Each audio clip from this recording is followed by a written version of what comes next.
One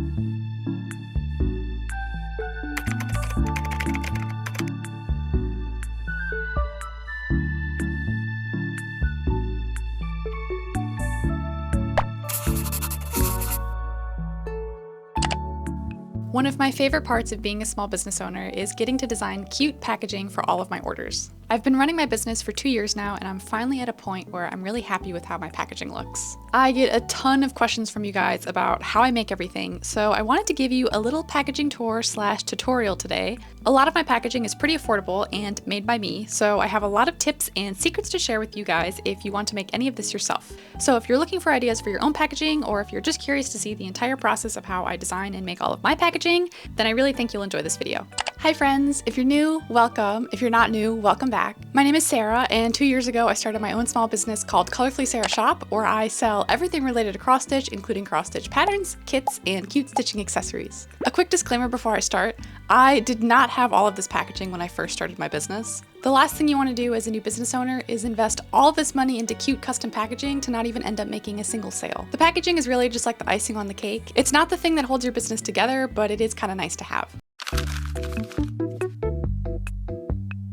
So the first item we're going to talk about is stickers. I don't know why getting rolls of stickers costs so much money, but it does. So this is a product that I make myself. So the first thing I do is I open up Procreate, which is where I design all of my stickers. Sometimes I use Canva, which is a design software, but I usually prefer to use Procreate just because I like to draw everything myself. Canva is really helpful if you don't have as much experience drawing, or if you're not really sure what you want to make. There's a lot of templates and elements that you can take from. In this case, I have a little template set up with my font and my backgrounds, and it's really easy for me to change the color of a design. So if I want to do special packaging for the holidays or something, it's really easy. But in general, I usually color my stickers pastel purple just to keep it cohesive with my brand. Once I'm happy with the design, I export it as a PNG with a transparent background, and I bring it into the Cricut app. This is where I can arrange all of the stickers and get them ready to be print and cut. The printer that I use is my Epson EcoTank 8500, and this is such a good printer, you guys. I recommend it to anybody who's looking for a printer. The best part about this printer is that it doesn't use ink cartridges, it uses ink bottles, so you save so much money with ink because you don't have to replace the cartridges,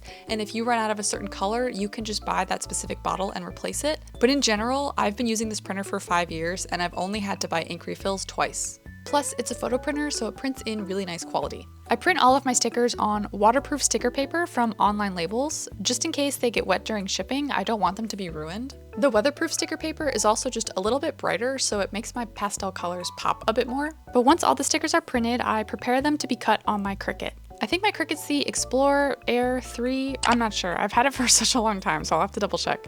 But it's been a really good investment for my business.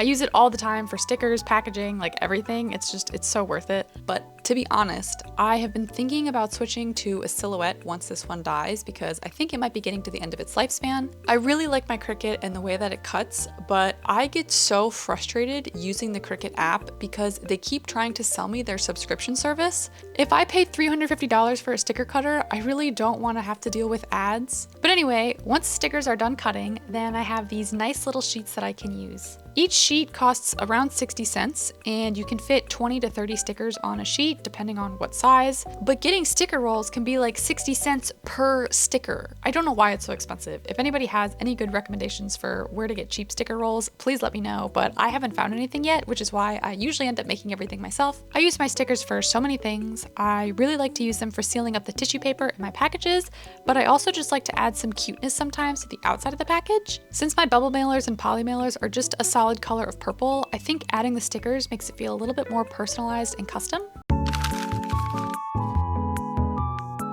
The next product I want to talk about is my backing cards. Sometimes I get these manufactured, but for a lot of my products, I make them myself, like for example, my scissor fobs. I start by figuring out what size bag I want to put them in. So for example, I use this clear cellophane bag that I found on Amazon, and I can check the listing to see the dimensions, so I know that when I design the backing card, those will be the dimensions that I make my canvas. Then from here, it's just a very similar process to my stickers where I create a design in Procreate. All of my backing cards have a very similar style with the little white scalloped edge at the top. It kind of reminds me of like a shop overhang that you would see when you walk down the street. So it makes designing my packaging really easy because they all kind of have the same theme. Then once I'm done, I arrange them onto a new 8.5 by 11 canvas, and I print that out on a piece of cardstock, and then I cut it with my paper cutter. After I have cut all of the little backing cards, then I can slip them into their bag and add the scissor fob. I think they turn out really cute, and they're super affordable and easy to make, especially in small quantities. This is also the same process that I use for printing my custom tags for my sweatshirts. The only difference is that I don't put them in a cellophane bag at the end, and instead I use a tagging gun to just attach them to the sweatshirt. The next products that I want to talk about are my business cards and paper products. All of my business cards, needle minder backing cards, thank you cards, and kit patterns are all printed from Vistaprint. I used to print all of my paper products myself, including the patterns for my cross-stitch kits, but once I started to sell like 200 kits, it would take me so long, sometimes like a whole day, and 200 sheets of cardstock to print everything myself.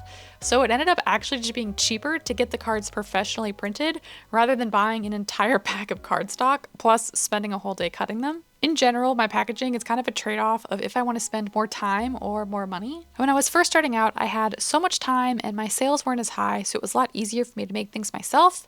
But as my business started to grow, I started to have less time for things, and sometimes it was just better for me to spend the money to get it made professionally, so then I could save the time and put it towards something else. So I designed all of my business cards and thank you cards on Canva, and I ordered them through Vistaprint. I did the same thing with my needle minder backing cards. They're literally just business cards, but I'm using them as backing cards. The Vistaprint business cards are much thicker than the cardstock that I use for my other backing cards because I needed something really strong for the needle minder magnets to attach to. My thank you cards I printed from here as well, and I was able to get them printed double-sided with a little quote on the back for you to display if you don't want to throw out your thank you card. Another big benefit to using Vistaprint is that they let you print in small quantities. A lot of times manufacturers make you order a certain quantity of items just because it's not worth their time to make 1 or 2 of something, so they make you order at least 50 or 100, sometimes 500 or 1,000. If I could only have one piece of equipment for packaging, it would be my thermal label printer. Now, this one was gifted to me like 2 years ago, but I genuinely like it so much more than the other one that I had, so I use this one. This is how I print not only my shipping labels, but also my round labels for my kits, long labels to seal boxes, and labels that I put on the inside of my boxes. These boxes I got from Amazon, and they're such a great size, but the only issue is they're brown on the inside, which doesn't really match my color scheme, so I use this cute purple shipping label that I printed using my thermal label printer to add some color. I can also use this label as tape to seal the box. It fits perfectly and it saves me from having to buy an additional product like tape. The other nice thing about this label printer is that it doesn't use ink, so you don't have to pay for any ink. Instead, you just buy blank rolls of stickers in a certain shape and color that you want, and then you can print a design on them. Now, the downside is that it only prints in black, so you can't do full color, but I don't think it's that big of an issue because there's a ton of different colors that the stickers come in.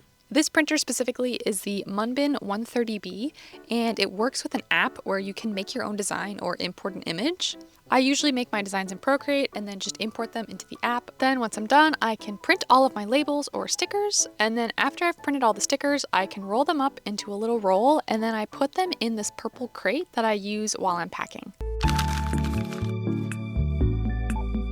Moving on to my mailers, I have 2 different types of mailers. I have bubble mailers that I use for flat products like needle minders and scissors. These provide a little bit of padding during shipping. I still also wrap my products in tissue paper just to be safe. And then I also have these purple poly mailers that I use for my kit boxes and my hoodies. I get so many questions about these mailers, but I just found them on Amazon. I love the idea of getting custom ones, but to be honest, I think the solid color is perfect and it still fits my brand, plus it's a lot more affordable than getting a custom mailer made. I always remind myself that not everything has to be custom or have my logo on it for it to still be branded, especially because I use tissue paper that has patterns on it. I think the plain color is actually really nice. So speaking of my tissue paper, now I'm going to talk about the items that have made the biggest improvement to my packaging, and those items are my custom tissue paper and my custom cross-stitch kit boxes. Starting with the kit boxes, I ordered these from a company in the US called Box Genie. Since these boxes were going to be holding all of the kit supplies, I really wanted to make sure that they were good quality and sturdy. If I was ordering these from overseas, it would have been way more expensive because the international shipping alone is at least $50, usually more, and that doesn't even cover the cost of the box. I ordered so many samples of these, like at least 5 or 6 different ones. Sometimes the colors were too dark or too muted, or I didn't really like the finish, so it took me a long time to get it right, but in the end I was so happy with how the colors turned out. The way I designed them was I used a template provided by Box Genie, and I imported it into Procreate and then Canva, and then I just sent over the file to get printed, and I got my boxes. Using a local company was really nice because they wanted me to be satisfied with my order. A lot of the times with manufacturers overseas, they don't actually care if they mess up your order, and you often have to argue with them to get things fixed. That was kind of the case with my custom tissue paper. I ordered it from a manufacturer I found on Alibaba. I specifically told them that I wanted a very light pastel color, and the original file that I sent them was much lighter. I did ask for them to send me photos once they printed before shipping so that I could approve it, and they did do that, but when they sent me the photos, the tissue paper looked way too dark. And then when I told them that, they basically said too late and shipped it to me anyway. The color isn't too bad, it's just a little bit darker than I would have wanted, and you guys know I'm really picky about my colors. If you guys are thinking about ordering anything from Alibaba, I have a couple of quick tips that I have figured out now after working with manufacturers for so long. The first thing is when you're searching for a manufacturer, a lot of them don't have reviews, which is okay. You just have to make sure that their business has been around for at least 2 or 3 years and make sure that they use trade assurance. It's basically just a third-party payment protection to prevent you from getting scammed. The second tip is you have to be very clear about what you want. Even if you send a photo or you're very specific about what you want, sometimes it still gets lost in communication. You should always ask the manufacturer and see what they're capable of doing because a lot of manufacturers don't even offer customization options. And my last and biggest tip is ask for DDP shipping. It means delivery duties paid, so you won't have to pay import taxes and the seller handles all of the shipping. Otherwise, if you don't ask for DDP shipping, you are responsible for figuring out the shipping logistics on your own. Because the manufacturer will basically make your order and then plop the box outside their warehouse until somebody does something with it. So that's why I make all of my packaging. I'm so happy with how much my packaging has improved over the last 2 years since I started my business. I really hope that you guys enjoyed this video or found it helpful if you're considering starting your own small business. If you want to see more videos like this from me in the future, I would really appreciate it if you would consider subscribing. But yeah, thank you guys so much for watching, and I'll see you in the next one. Bye!